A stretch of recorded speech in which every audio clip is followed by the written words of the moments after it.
let us continue with the topic. We have discussed about different types of pollution in the previous video. Now let us discuss about the conventions regarding the pollution and the organizations regarding pollutions. Now the foremost important one is Basel Convention. Now this Basel Convention is on control of transboundary movement of hazardous waste. Now why this convention was held? Now it was held in response to a public outburst in 1980s in Africa due to transfer of hazardous waste to this least developed countries. Now I will write this least developed countries as LDCs, right? Least developed countries from developed countries. So that's why this convention was happened, in order to have a control of this. Now the major objective of this convention is to save human health and environment against effects of hazardous waste. Their main objective is to save human health and environment from the adverse effects of this hazardous waste. Now see here, it seeks only about hazardous waste, but it doesn't have anything to regulate regarding radioactive waste. Radioactive waste, right? It doesn't have any regulations regarding this radioactive waste. Now the next very important one is Minamata Convention. Now already we have seen this Minamata disorder in detail in ecology topic, right?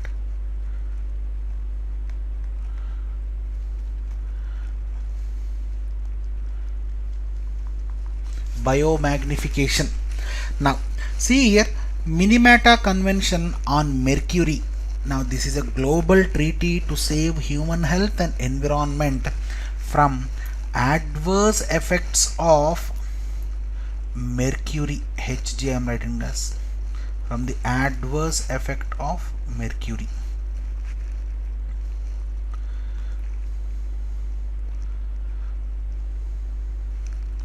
Right, now this was agreed and adopted in the year 2013. Then now this convention draws the attention to control the anthropogenic releases. Anthropogenic releases means human led factors. Now I'll write like this: to control the human led factors and prevent its harmful effects. Now this convention is named after the Japanese city called Minamata. Minamata is a city in Japan, right? Most of the persons in Japan have prone to this Minamata disease due to intake of fishes which are with more higher concentration of mercury, right? Now this naming is of symbolic importance as city went through devastating incident due to mercury poisoning, right? Now Minamata is a city in Japan. Famous example, right? Thrice it was asked in an examination itself. Hg, mercury poisoning. So I'm writing like this: mercury poisoning.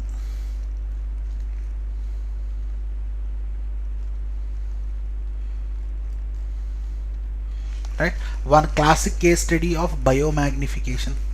Now the next convention what we will deal is Rotterdam Convention. Now all these three conventions are very important.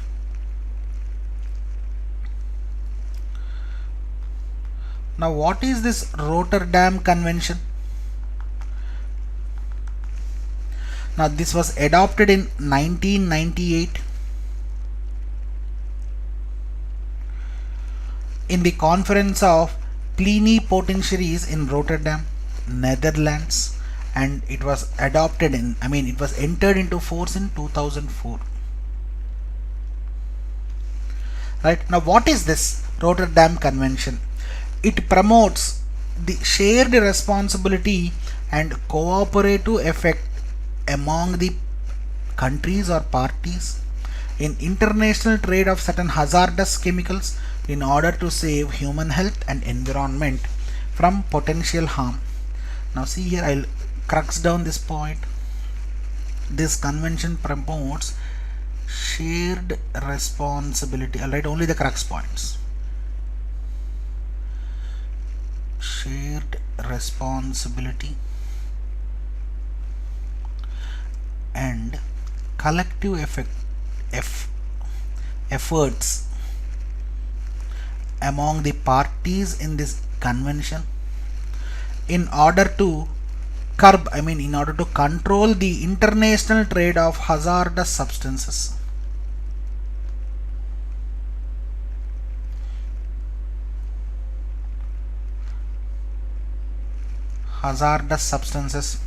Now in order to protect the human health and environment from potential health.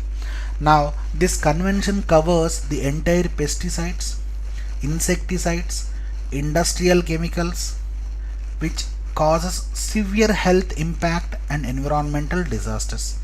Now see here, it creates legal binding obligations. Rotterdam Convention creates legal binding obligations for implementation of prior informed constant procedure. Now there is a procedure called prior informed procedure. Prior informed procedure, PIC. So this procedure is called constant, prior informed constant, not procedure, sorry. Constant, right? This is not procedure, right? Prior informed constant. Done. Now this is called prior informed constant. Done. Now next convention, what we will discuss about this is Stockholm Convention on Persistent Organic Pollutants. Now I'll write down the full form here.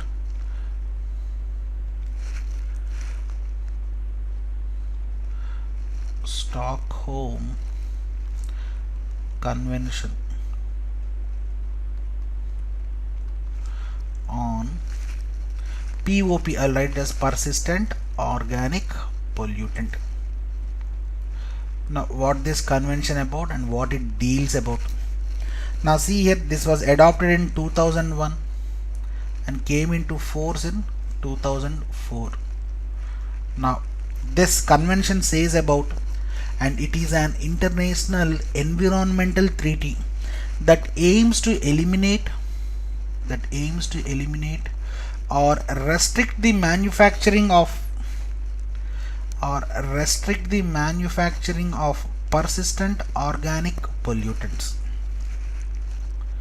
Production of persistent organic pollutants. Now these are normally organic chemical substances, OC.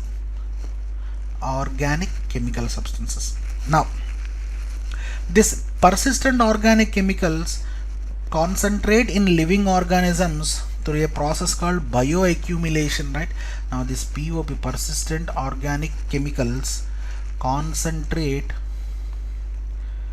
in living organisms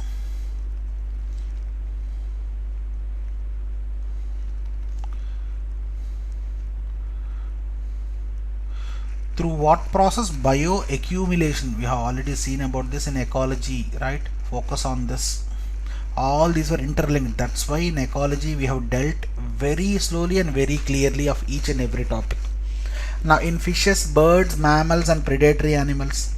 Now see here, what about these persistent organic chemicals? They cause cancer, allergy and peripheral nervous system disorders, disruption of immune system. Many side effects are there. Now see here, according to this Stockholm Convention, 21 persistent organic pollutants are classified. Right? Now in that I will explain the most disastrous one, right? Once it was asked the numbers: Aldrin, heptachlor. Now these are disastrous POPs. DDT, we have discussed about the classic case of DDT, right? Next, dieldrin.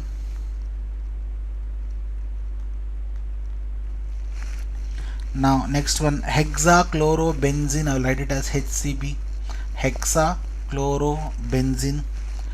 Mirex, all these are important, right? Mirex, toxaphene,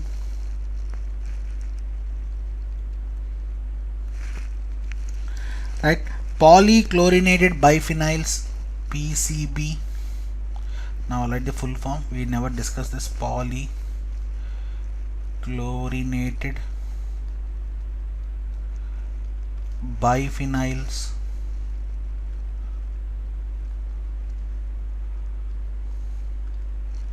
right? Next one, polychlorinated dibenzopyroxenes, polychlorinated dibenzopyroxenes, PCDD, right? So I'll write the full form, polychlorinated dibenzopyroxenes, right? Now one more important, PCDF, polychlorinated dibenzofurans, the same thing, F is for furans, right? Now see here, totally we have missed out one thing, endrin, and the next one is chloradane, right? Totally how many? 2, 4, 6, 8, 10, 12. These 12 persistent organic pollutants are commonly known as dirty dozen. This was asked once in your examination. Dirty dozen. Now these 12 POPs are called dirty dozen, right? Among these, which of these pollutants are dirty dozen, included on dirty dozen? A question was asked, right? Now let us see the principles of Stockholm Convention. Now the first best principle is ecosystems must be safeguarded. Now I'll write down this: ecosystems must be safeguarded. And the next principle of Stockholm Convention is, now the Earth's capacity to produce renewable energies, Earth's capacity to produce renewable energy has to be maintained. Now ecosystems and wildlife must be safeguarded. Now the fourth principle is, non-renewable resources must be shared and not exhausted. Non-renewable sources, that is RE, must not be exhausted. Now this is one more principle.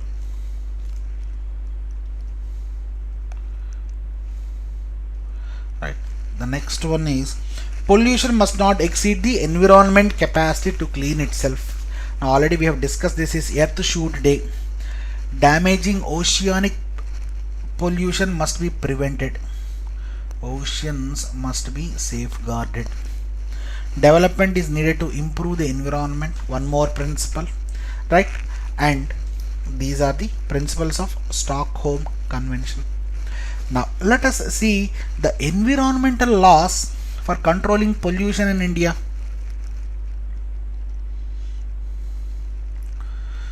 These are very important.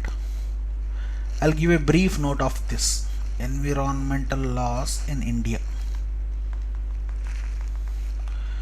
Now the first one is Wildlife Protection Act.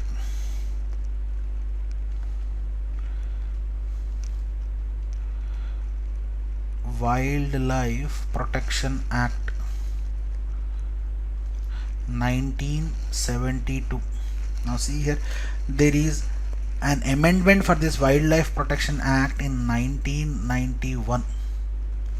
Now according to this act, it provides or it safeguards the animals, birds from all the matters that are connected to it, means their habitats, their water ecosystems and forest, right?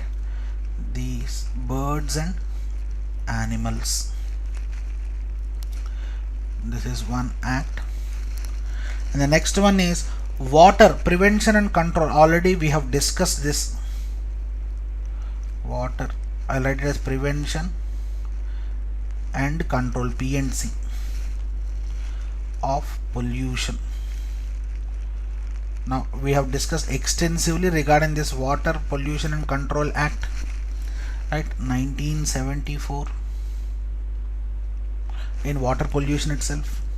Now see here what this Water Pollution Act says. Now it says that you have to safeguard the water ecosystems and abate water pollution, and also it sets up different types of monitoring systems. Likewise we have seen in air, what is that? National Air Monitoring Network, right? Air Quality Index, NAQA. The same case in water also. Now the next one is Forest Conservation Act. Already you have discussed about this Forest Conservation Act and soil pollution.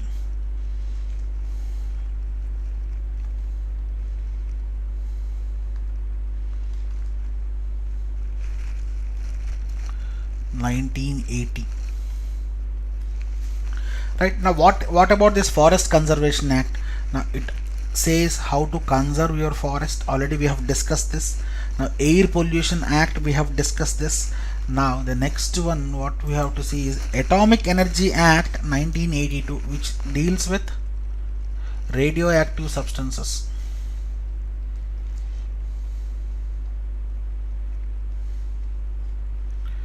Atomic Energy Act 1982, which deals with radioactive substances. Now see here, Motor Vehicle Act,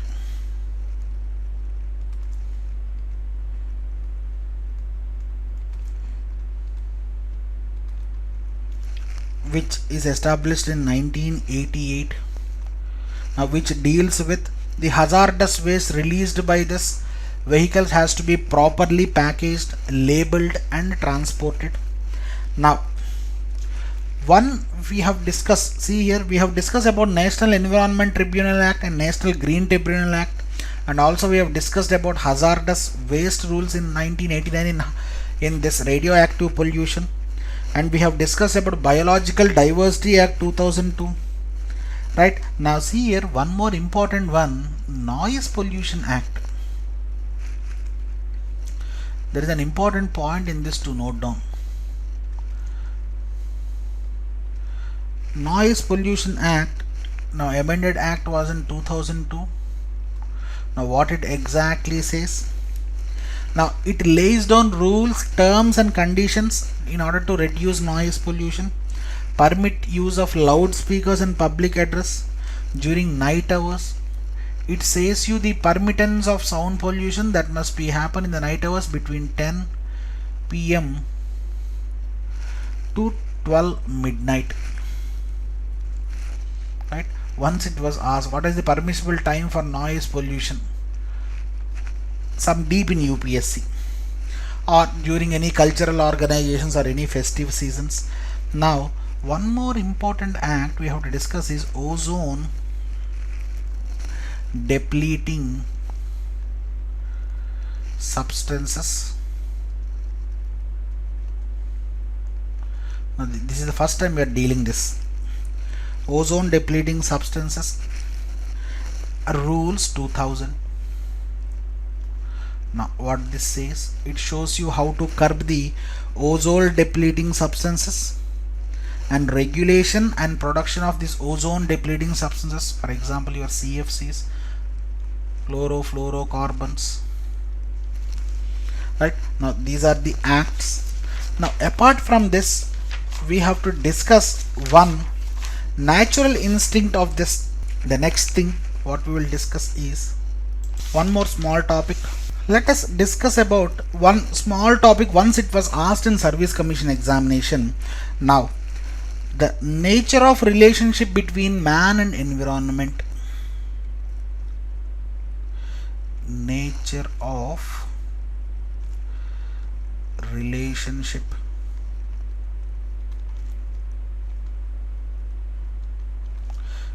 between man and environment.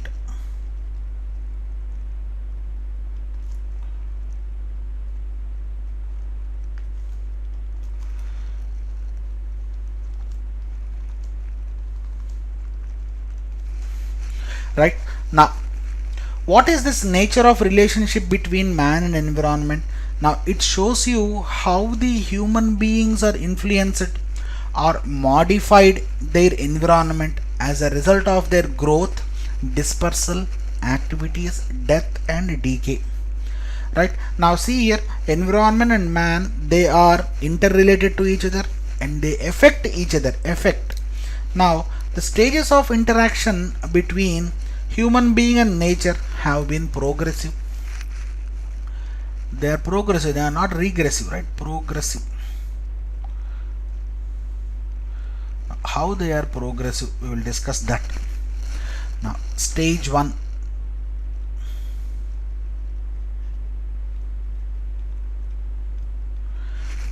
Now this happened in Paleolithic age.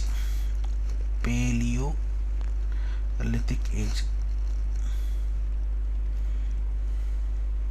Now, once it was asked in a commission examination, that's why I am focusing on this. Paleolithic age. Now what is this age? This is nothing but period of hunting. Period of hunting and gathering. I am writing full things, right? Period of hunting and gathering. Now stage 2. Now stage 2 happened in Mesolithic age. Now I'm not writing the numbers because you will be confused, right? That's not that important for your IES examination. Mesolithic age, but I'm coming in chronological order. Mesolithic age, this age is period of plant domestication and pastoralism. Period of plant domestication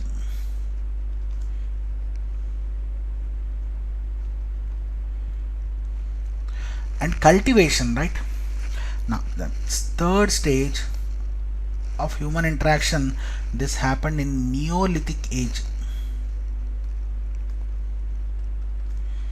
Neolithic age. Now in Neolithic age, agriculture revolution happened.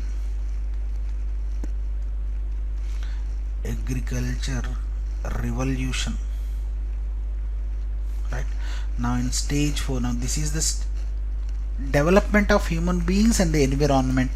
Now in stage 4, now this is industrial revolution. Stage 4 is called industrial revolution. I'll write down this. This is nothing but 1750 to 1850 AD. This is some more important. You have to know about industrial revolution. Now stage 5 is nothing but medical revolution.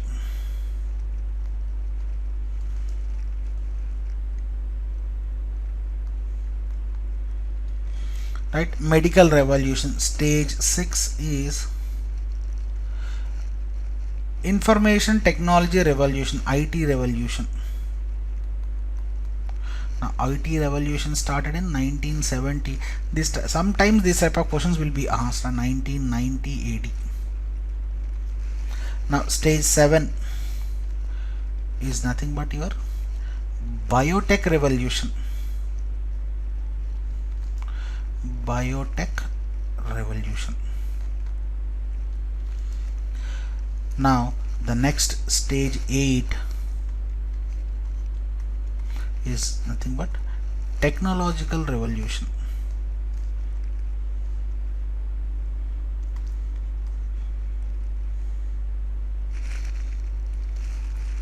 right? Which is the present revolution is nothing but your technological revolution.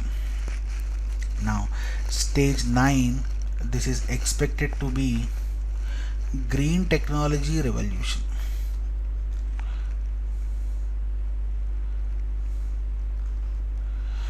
Green technology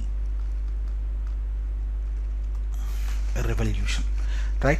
Now see here, once it was asked what is the stage 4 of human interaction after agriculture revolution happened in 2013 UPSC examination.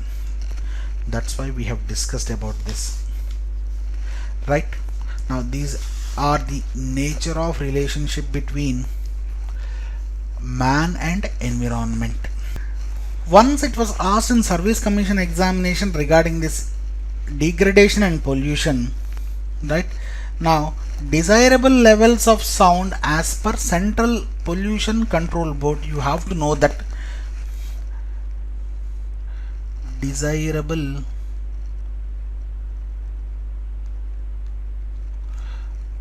levels of sound. Now this data is per Central Pollution Control Board. Central Pollution Control Board. Once it was asked in the Service Commission examination. Now it was divided into zones, and daytime is considered as 6 to 21 hours, and night is considered as 21 to 6 hours. Already we have seen in Noise Pollution Act about the conditions and sound levels in night conditions, right? Now these are the extensions of this. Once it was asked in your commission examination, that's why I'm discussing this. Now for industries, first zone, industries. Now it has to be 75 decibels in the morning hours and 70 decibels in the night hours. Next one is commercial. So for commercial zones it has to be 65 decibels in the morning hours, 55 decibels in the night hours. Residential,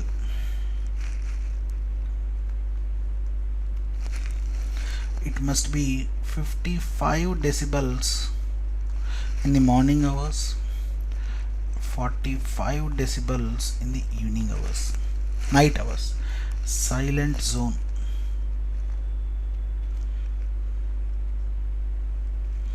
right?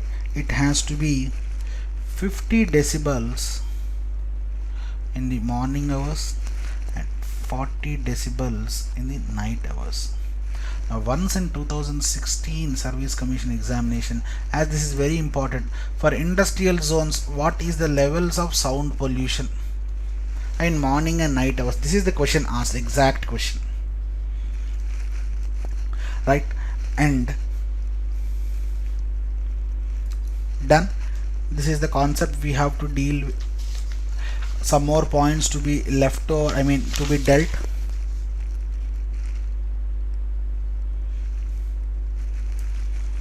Now next, one more important case what we have to discuss is, now one more small concept what we have to learn in this is different types of species apart from that what you know, right? This is the thing you have to know. Keystone species, foundation species, umbrella species. Now these are the three terms what you have to learn once it was asked. So that's why these are not given in your textbooks, right? Recently added one.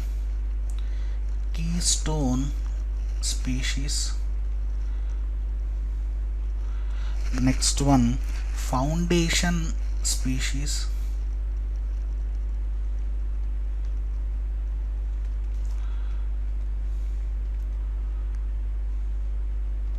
The next one is umbrella species.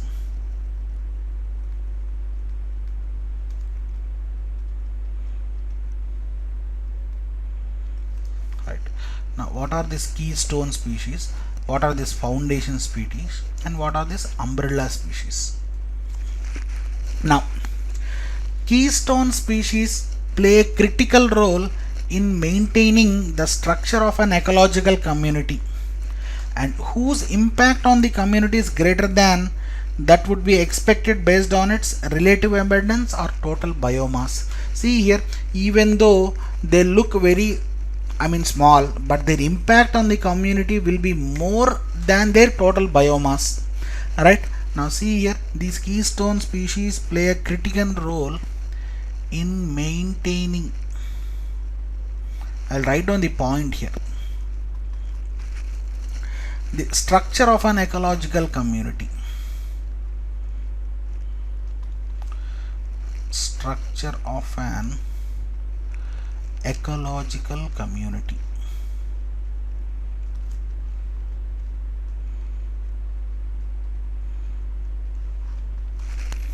Right, now see here, and their impact is very more than expected.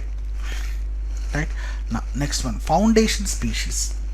Now see here, these species play a role in creating or maintaining the habitat of other species, that they are supporting. Now foundation species play a major role in creating and maintaining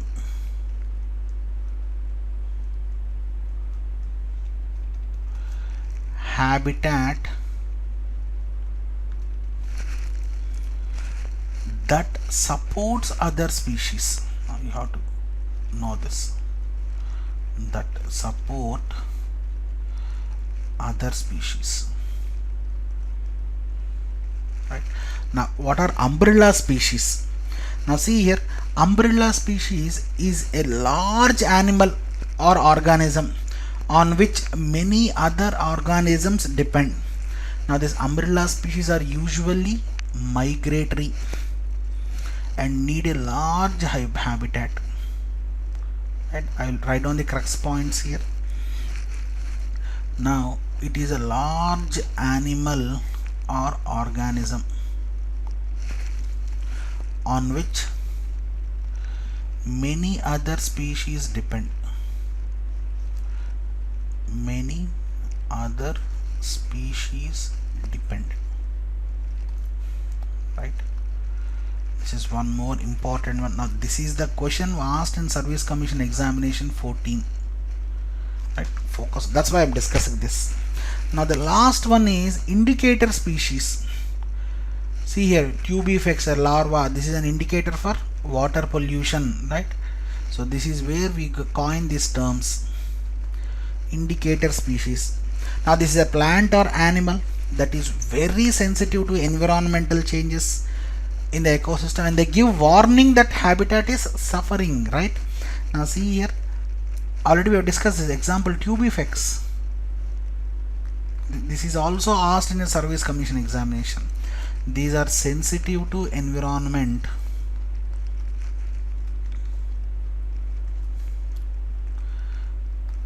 These are sensitive to environment and they give warning that habitat is suffering. Now I have given all the points here. It gives a warning, this indicator species gives a warning that habitat is suffering. Thank you.